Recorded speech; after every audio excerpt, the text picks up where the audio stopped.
Hello दोस्तों, अस्सलाम वालेकुम।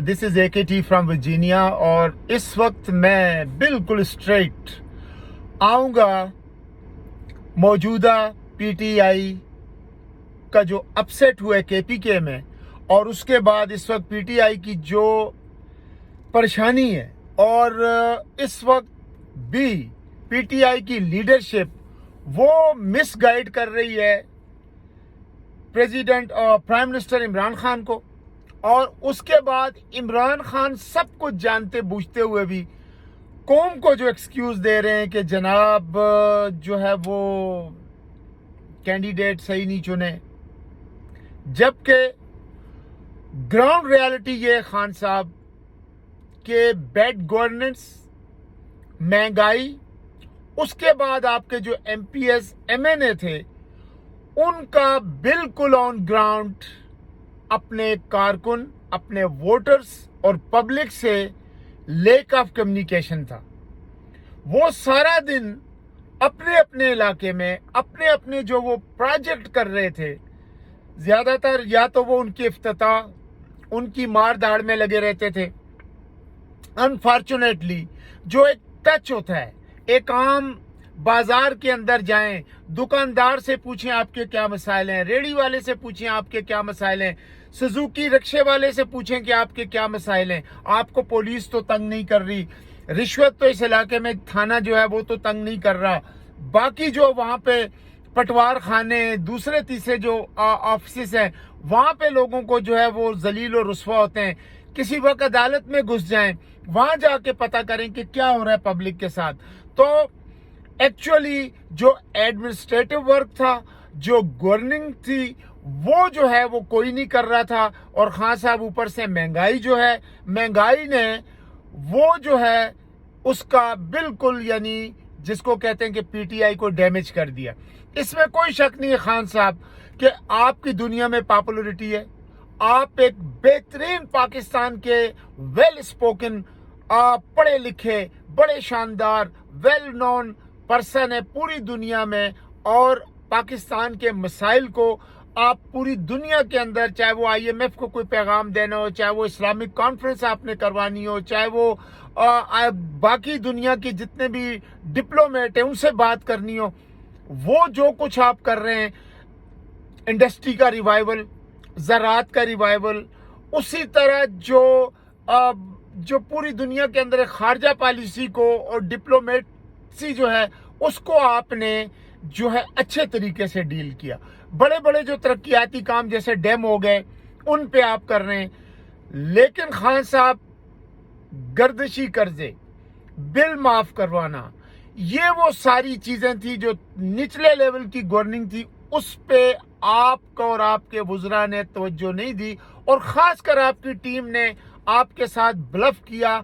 और आप एक शख्स हैं, आप जब भी कोई मैटर होते तो आप कहते हैं कि मैं अब इसके बाद खुद उसको कंट्रोल कर लूंगा। नहीं खान साहब, आप इनके ऊपर बाकायदा तौर पे 1, 2, 3 मुख्तलिफ लोगों को, मुख्तलिफ डिपार्टमेंट को, ब्यूरोक्रेसी, सिविल जो है ब्यूरोक्रेसी, उसमें बाकी एजेंसियों को इन्वॉल्व करके आप रिपोर्ट अगर लेते और आप इन वुज़रा से पूछते कि बताएं जी आपके जो इलाके में ये रेप हुआ है ये क्यों हुआ है, आप बताएं कि वहां लोग कह रहे हैं कि भाई महंगाई पे कंट्रोल नहीं हो रहा, क्यों नहीं हो रहा।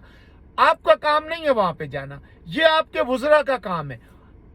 कोई भी काम ये लोगों ने नहीं किया, जिसकी वजह से खान साहब ये हुआ है कि फिर जहां जहां पे आपके कैंडिडेट इन्होंने खड़े किए, वो MPs MNA ने अपने बंदे खड़े किए कि वो जब आएंगे पावर में, उनको जब फंड होगा तो वो फंड जो है वो इनकी मर्जी से एलोकेट होगा, इनकी मर्जी से यूज होगा, लिहाजा उन्होंने ऐसे ही अपने मुंशी जो है वो चुने।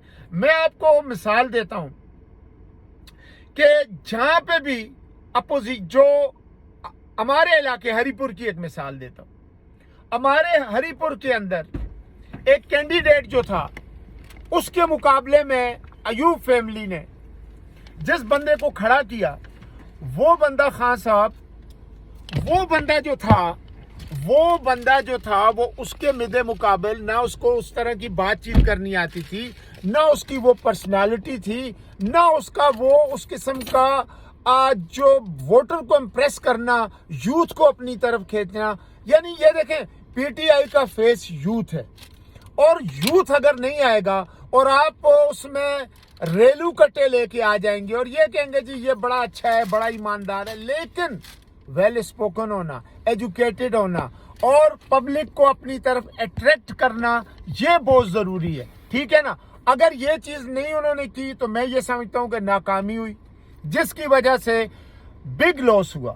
اسی طرح جو اچھا جو ہے کمپین چلائے گا الیکشن کے اندر، جو اچھی طرح سے عوام کے ساتھ انٹریکٹ ہوگا وہی جیتتا ہے. ہم نے تو امریکہ میں یہی دیکھا ہے. اب سوال یہ پیدا ہوتا ہے کہ کوئی شک نہیں کہ جنہوں نے بڑے ترقیاتی کام کیے تھے ان کو بڑا گمان تھا کہ پبلک ہم سے باہر نہیں جائے گی، لیکن بعض چیزیں بڑی ٹیکنیکل ہوتی ہیں، ان میں بھی ان کو یہ سمجھنا چاہیے تھا. 2013 میں جب ڈاکٹر عامر زمان کو کھڑا کیا تو اس وقت وجہ کیا تھی؟ ایک یہ تھی کہ وہ irrelevant پرسن رونگ پلیس پہ رونگ بندہ کھڑا کیا تھا. اس کا ہماری ہری پور کی عوام سے کوئی رابطہ نہیں تھا، اس کا ہماری ہری پور کی عوام سے کوئی واسطہ نہیں تھا. صرف اس نے سہارا لیا پی ٹی آئی کا ticket. That's not enough. That's why he lost election and his opponent won the election. Same thing has happened again now. یہاں پر بھی پی ٹی آئی کو یوز کیا گیا. یعنی جو کینڈیڈیٹ تھا وہ اتنا پوٹینشیل ہی نہیں تھا کہ وہ جیتتا الیکشن. لہٰذا آپ دیکھ لیں اسی طرح خانپور میں کیا ہوا، غازی میں کیا ہوا. غازی میں یہ ہوا 2 پی ٹی آئی کے آمنے سامنے کھڑے ہو گئے اور تیسرا بندہ جو ہے نون کا تھا وہ جیت گیا. کیوں کہ ووٹ بٹ گئے. تو اسٹریٹجی جو ہے وہ بڑی اہم چیز تھی. اسٹریٹجی صحیح نہیں بنائی، اس کے بعد ان کی پولنگ صحیح نہیں ہوئی، جس کی وجہ سے جس کے نصیب میں جیتنا تھا وہ جیت گیا. آئی وش ہم گڈ لک آلسو. لیکن اصل وجہ کیا ہے اس روٹ کاز کو ڈھونڈیں. Thank you very much.